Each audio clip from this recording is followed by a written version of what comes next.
here, Brent might know the name of the dude that spoke in that main room. Oh, yeah. Anyway, I'll he come was back talking to you. about goals, and at one point he said something about people that write their goals down are 97% more likely to achieve them than people that don't. So we've got to write our goals down. It's really, really, really important to write it down. If you just have it sort of in your mind, it's not really something that it's not something that you're able to keep yourself accountable by. If you write it down, you have to be accountable. You have to say, right, I've written this down. Other people know it. I'm going to go ahead and I'm going to achieve that. Set short, medium and long-term goals. So in the running example, we might say that the long-term goal is to do the 400 metres in a minute.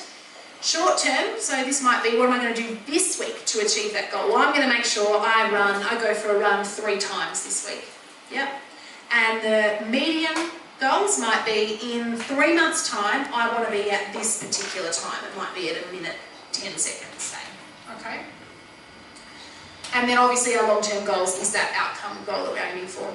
And then set a combination of process, performance and outcome goals. So we've talked about them. So the process goals are the little things I need to do along the way, lift up my arms, just run, pass the ball a particular way. They're the little skills.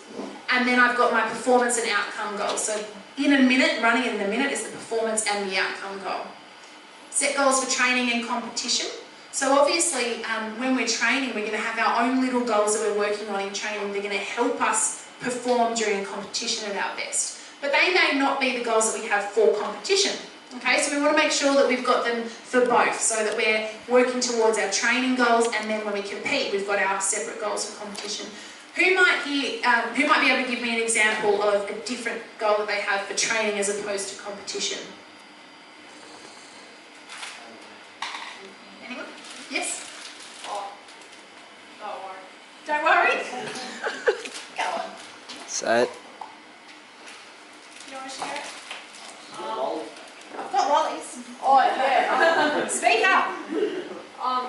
Push yourself in training, and like also day. So the same goal? Okay, yeah, I'll give you one for that. Who has different goals? So who here for their training might have a different goal than what it would be for, yes? Like work on your weaknesses. Yep, so that would be something you have that for training? Yeah. Okay. Can we call them, instead of weaknesses, can we call them something else? Can we call them area for improvement? Yeah. Great. That would be awesome if we can call them area for improvement, because weaknesses is not, room for improvement's much more positive, isn't it? Good. And what would the goal be for competition then? If working on the things that you have room for improvement for is your training goal, what would the competition goal be? So like if you need to use that like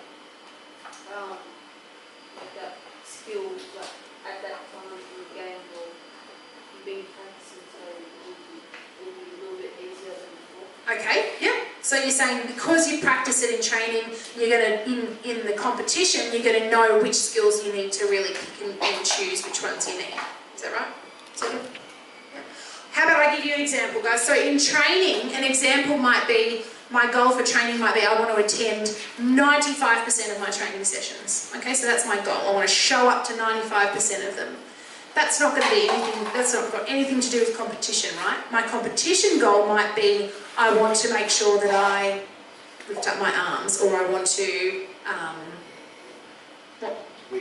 win. I want to win, yeah, that's the outcome goal. Good. So they are different. We want to make sure that we're having different ones set up for each of them, okay? Visualize yourself achieving your goals. So imagery is a really important skill. Imagery is where we use all of our senses, so it's a polysensory experience. We use all of our senses to imagine ourselves performing a particular skill really well, okay? So if I'm a golfer, I might close my eyes and I might imagine, right, if I were putting right now, what club would I be using? How would I be standing? What would be around me? Would there be people? Would I have noise? What would I be seeing, smelling, tasting, if anything? Hearing? Yep. And then I'd imagine myself putting that perfectly and getting it in the hole. Okay? So that would be imagery. And I would practice, I would imagine that over and over and over again until it becomes just what I do when I stand there and I actually putt. Okay?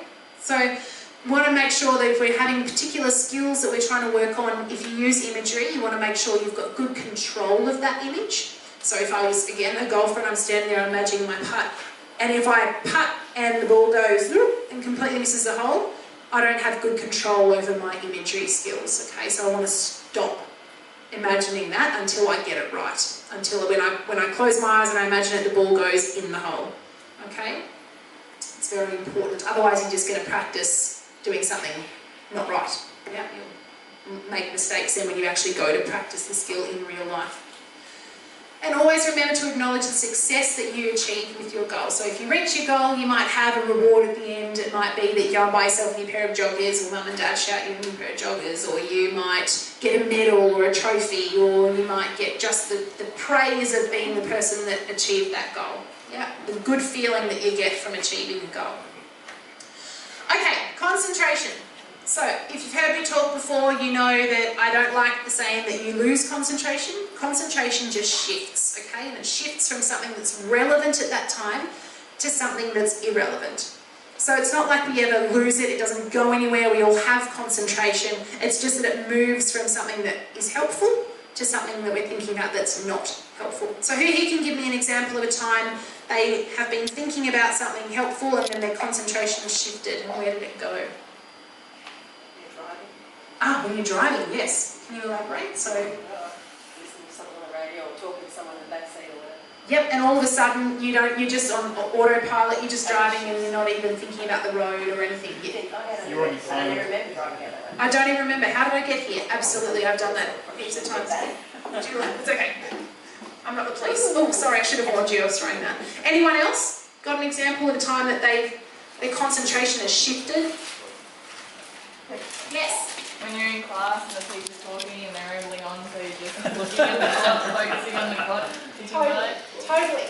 Class happens all the time. Teachers, they're rambling on, and all of a sudden you're thinking about what you're doing that afternoon or what you're going to wear to that party on the weekend. Yeah. Wait, anyone else? Yeah, mate. When you're playing like a game of football and you like lose concentration, you like daydream, and the ball comes towards you and you totally goes that way, you don't even know it's there. Yeah, and you missed the pass completely, you didn't catch it, yes. Absolutely, sorry. You're a legend, David. Oh, sorry, the lollipops are trying as far as that. Yeah, good. So you haven't lost concentration, you were focusing on football, and then all of a sudden it went somewhere else. You noticed the bird on the field, or the car was driving past, or whatever. Yep, good. So what we want to learn to do is be able to make sure that our focus is where it needs to be. Okay, so we want to be able to constantly have the skill of being able to bring ourselves back to this present moment. Alright? So when you're able to do that, your performance obviously improves. Yeah? Your performance doesn't suffer like it does when you become distracted. A strong focus can help you perform your best rather than becoming distracted by the competition environment, opposition, or your own negative thoughts and emotions. So who here's been distracted by their own thoughts before? Yes, everyone. Who wants to share an example of that? Yes. When you're at school going to test or something, you just start wondering why you do that stuff. Yeah, your thoughts just go, yep, completely wander away. Excellent. What about when we're a sport-related thought? What might be a thought to do with sport that distracts you? When you see someone running differently to how they usually do it, and then you're sitting there focusing on how they're running, because you're like, that's not how they ran at training. Yes, good. Yeah, you're noticing something about different people. Yeah, yeah. What about thoughts like, I can't, oh, you already have a lollipop. What about thoughts like, I can't do this, or this hurts, I'm in pain, what if I make a mistake? Anyone have those thoughts that distract them? Yes, yeah, absolutely. Focused athletes are thinking about present information and not concerned with what happened in the past or what's likely to happen in the future. And having the ability to focus on relevant information and shut out distractions is one of the most important skills in sport, obviously. Okay, so here, when we're talking about those thoughts, when our mind just kind of wanders and thoughts pop up and they distract us, these are some examples. So, under pressure, even the best athletes can get distracted internally by their thoughts and feelings. Some athletes find it difficult to become aware of their internal distractions or thoughts, so practicing thought noticing is a really important skill.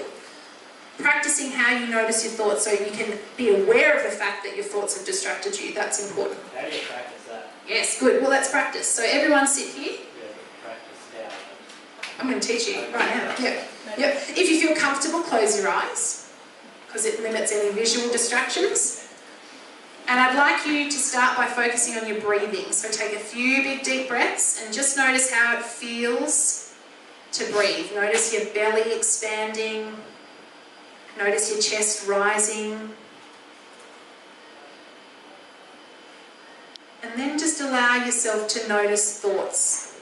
So your mind will just wander, and just notice the thoughts that pop into your mind. And when you've noticed it, just come back again to your breathing.